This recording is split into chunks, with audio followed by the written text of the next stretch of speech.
Haleluya. Haleluya. Yang dilengkapi dengan kuasa Tuhan sehingga bayang-bayangnya menyembuhkan orang.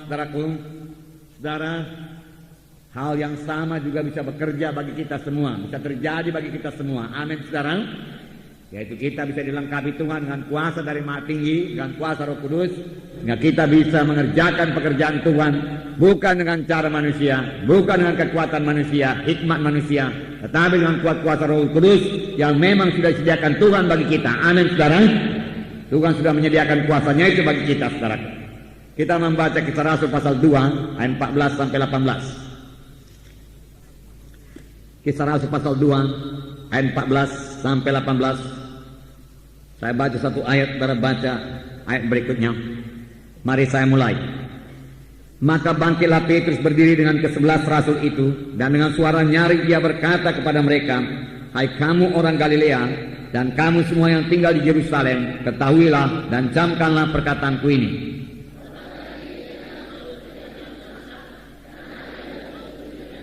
Tetapi itulah yang difirmankan Allah dengan perantaraan Nabi Joel.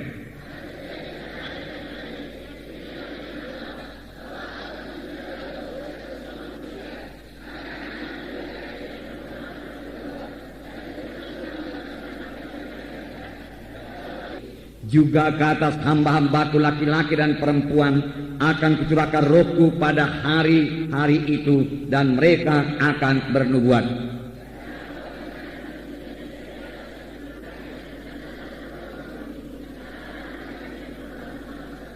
Ya, sampai situ dulu. Nah, saudara yang kekasih dalam nama Yesus, khotbah Petrus ini, saudaraku, sangat berkuasa. Memang kemudian dia menerangkan mengenai kematian Tuhan Yesus dan kebangkitan Tuhan Yesus. Dan akibatnya, saudaraku, 3.000 orang bertobat pada hari yang sama. Di pagi hari itu dia berkhotbah, saudaraku, 3.000 orang dibaptiskan, bertobat dan dibaptiskan pada hari yang sama. Boleh jadi pada siang hari, boleh jadi pada sore hari, saudaraku. Nah, ini terjadi setelah Roh Kudus memenuhkan Petrus. Perubahan yang luar biasa terjadi pada Petrus, sehingga Petrus pada waktu itu juga mengerti bahwasanya apa yang terjadi pada waktu itu, yaitu pencurahan Roh Kudus. Pada waktu 120 orang berkumpul di bilik atas, lalu satu deru angin keras memenuhi ruangan itu, memenuhi seluruh Yerusalem juga. Lalu hinggaplah lidah-lidah api di atas tiap-tiap orang, dan mereka semua penuh dengan Roh Kudus, dan mereka mulai berkata-kata dalam bahasa-bahasa yang lain seperti yang diilhamkan Roh kepada mereka untuk mengatakannya. Lalu semua orang terheran-heran. Minggu yang lalu sudah kita baca, karena mereka mendengar orang-orang ini berbicara dalam bahasa-bahasa di mana mereka telah dilahirkan, padahal mereka sama sekali belum pernah belajar bahasa tersebut. Nyatalah ini pekerjaan Roh Kudus. Tetapi beberapa orang mengolok-olokkan dan berkata mereka ini mabuk anggur. Segera Petrus berdiri dan berkata, mereka ini bukan mabuk anggur, tetapi inilah yang dikatakan oleh Nabi Joel. Inilah kegenapan nubuat Nabi Joel tersebut. Pada akhir zaman dia katakan, ya, aku akan mencurahkan rohku ke atas anak-anakmu laki-laki, perempuan, sehingga mereka itu akan bernubuat, teruna-terunamu akan melihat penglihatan-penglihatan, tua-tuamu akan mimpi berbagai-bagai mimpi, dan kata hambaku laki-laki dan perempuan akan curahkan rohku pada waktu itu, dan mereka akan bernubuat. Lihatlah, saudaraku, Petrus segera mengerti, saudaraku, nubuat Nabi Joel. Dari dulu-dulu, saudaraku, dia tidak mengerti. Ini bukan mabuk anggur, dia katakan. Ini adalah pencurah Roh Kudus. Petrus berkata, nah, saudaraku, Roh Kudus itu luar biasa. Roh Kudus itu Allah sendiri, amin. Itulah yang diberikan kepada kita, diberikan Tuhan kepada sidangnya, saudaraku. Dan Petrus berkata, anak-anakmu laki-laki dan anak-anakmu perempuan akan bernubuat, sesuatu yang sebelumnya belum pernah terjadi. Roh Kudus dalam perjanjian lama hanya dicurahkan kepada nabi-nabi, raja-raja, imam-imam. Rakyat biasa tidak menerima Roh Kudus. Dia dibaptiskan, dipenuhkan dengan Roh Kudus. Tetapi dalam perjanjian baru, saudara, Roh Kudus menerobos ke atas 120 orang, dan mereka semua penuh dengan Roh Kudus, dan hidup mereka berubah. Dan firman Tuhan berkata, anak-anakmu laki-laki perempuan akan bernubuat. Saudaraku, ini belum genap dalam hidup kita, saudaraku. Biar kita rindu, lapar dan haus. Amin, saudara. Ya, firman Tuhan minggu yang lalu mengajak kita supaya lapar akan perkara-perkara rohani, haus akan perkara-perkara rohani. Seberapa besar kehausan kita akan perkara-perkara rohani, sebegitulah berkat Tuhan yang diberikan Tuhan bagi kita dalam perkara-perkara rohani. Amin.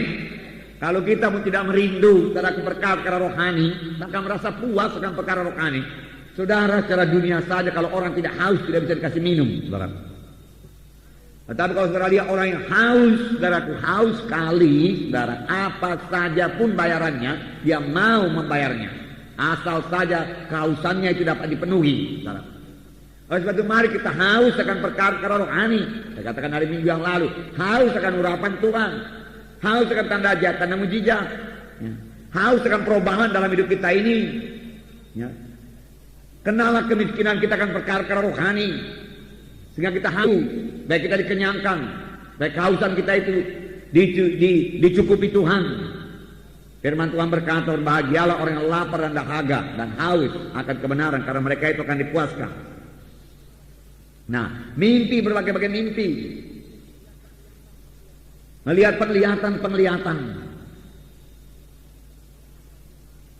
Biar kita pertama-tama peka akan hal seperti ini. Itu pekerjaan Roh Kudus. Lebih daripada kemampuan manusia. Manusia biasa tidak bisa dapat seperti yang dikatakan mimpi, berbagai-bagai mimpi. Mimpi yang punya arti. Orang dunia ini semua bermimpi. Tetapi dia tidak tahu artinya apa, saudara. Tetapi sama seperti Yusuf, saudaraku, mimpi Firaun pun bisa ditafsirkannya dan membawa keuntungan baginya, saudara. Ini semua pekerjaan Roh Kudus, dan Roh Kudus masih bekerja sampai sekarang. Amin. Roh Kudus masih memberitahu perkara-perkara yang akan datang sekarang ini, saudara. Ya. Biarlah kita, saudaraku, sungguh-sungguh mengerti bila Roh Kudus, sungguh-sungguh menjadi orang rohani, saudara. Di sini kita melihat pengertian Petrus segera bertambah, terbuka pikirannya. Dia mengerti perkara rohani. Dia mengerti ini nubuat Nabi Joel, pencurahan Roh Kudus. Dan dia ingat apa yang dikatakan Nabi Joel. Firman Tuhan sampaikan Nabi Joel, pada akhir zaman, hari-hari terakhir mencurahkan Rohku, pemuda-pemudamu akan bernubuat, dia katakan, ya, melihat mimpi, penglihatan dan lain sebagainya. Dia tahu terus, saudara. Padahal tahukah saudara, sebelum itu Petrus sangat berat dalam pengertian rohani. Berat sekali dalam pengertian rohani. Tuhan Yesus menceritakan kepadanya, saudaraku, bahwasanya dia akan disengsarakan, disalibkan, mati, kemudian bangkit pada hari yang ketiga.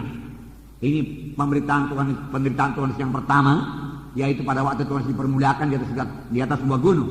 Apakah kata Petrus? Dijauhkan Allah daripadamu, dia katakan. Ya. Tetapi Tuhan Yesus berpaling dan menengking Petrus. Ya. Nyahlah ke belakangku, hai iblis, karena engkau bukan memikirkan perkara Allah. Ya. Petrus tidak mengerti, Petrus tidak mengerti sama sekali apa yang dikatakan oleh Tuhan Yesus. Dan pada suatu kali juga waktu Tuhan mengajar murid-murid, Tuhan Yesus berkata, banyak perkara-perkara yang aku mau ajarkan kepadamu, tapi sekarang ini kamu belum sanggup menerimanya. Belum bisa, tidak bisa diterima dengan akal pikiran manusia. Perlu Roh Kudus untuk itu. Amin, saudara. Perlu Roh Kudus, itulah dia pekerjaan Roh Kudus, saudaraku.